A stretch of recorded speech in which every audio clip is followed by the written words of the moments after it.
IndyStar is the authority on Caitlin Clark and the Indiana Fever's WNBA ascent.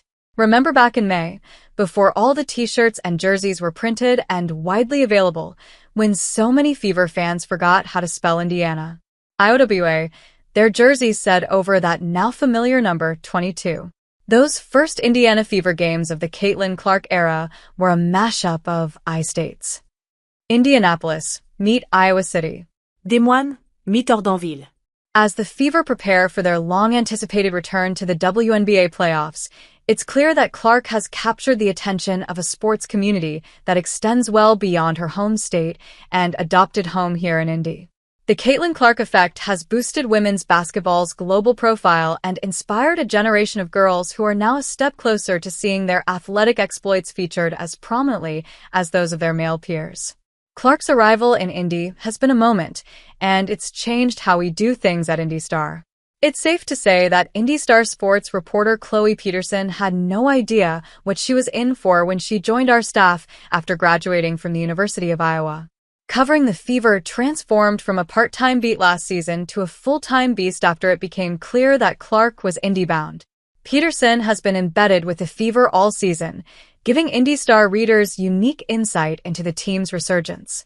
Earlier this year, she launched our Caitlin Clark Fever newsletter, which is a must-read for all Fever fans when it hits their inboxes each Friday. Readership of Fever stories at IndyStar.com has increased more than tenfold since Clark's arrival, with Peterson and reporter Dana Hunsinger-Benbow leading unrivaled coverage of this unique moment in sports. IndyStar photojournalist Grace Smith had an idea how transformational Clark's presence could be before joining us in June. After all, she helped write the book on Clark's final season with the Hawkeyes. Smith and fellow photojournalist Grace Hollers have taken leading roles in chronicling the Fever's playoff surge for IndyStar. It's heartening to have this front-row seat to this moment in women's sports, and I'm grateful that IndyStar has been able to feature the talents of Peterson, Benbow, Smith, Hollers, and more in the traditionally male-dominated world of sports journalism. IndyStar is invested in uplifting women's voices in sports at all levels. We're currently recruiting for a high school sports reporter to expand on the robust boys and girls sports reporting done by IndyStar Preps reporters Kyle Neddenriep and Brian Haenchen. I'll have more on that effort in the weeks to come. We've also spent considerable time and effort to be your source for Caitlin Clark and Indian Fever news, which I hope you'll support through your subscription to IndyStar. I also wanted to share a couple more ways to commemorate this special season and support your local IndyStar journalists. After all, it's officially fall today, meaning that Christmas is right around the corner. Buy IndyStar's upcoming Caitlin Clark book, Fever Pitch.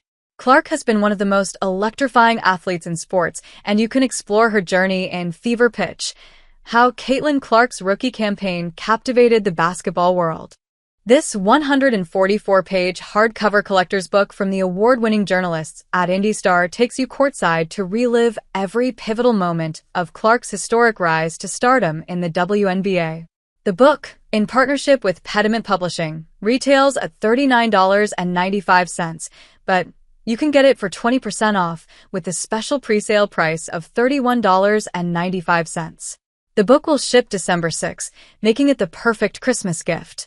Reprints of IndyStar Caitlin Clark poster available at USA Today store. If your coffee table is already full, you can adorn your wall with a reprint of IndyStar's Fever Dream poster, which was handed out to attendees at the Fever's May 16th home opener against the New York Liberty.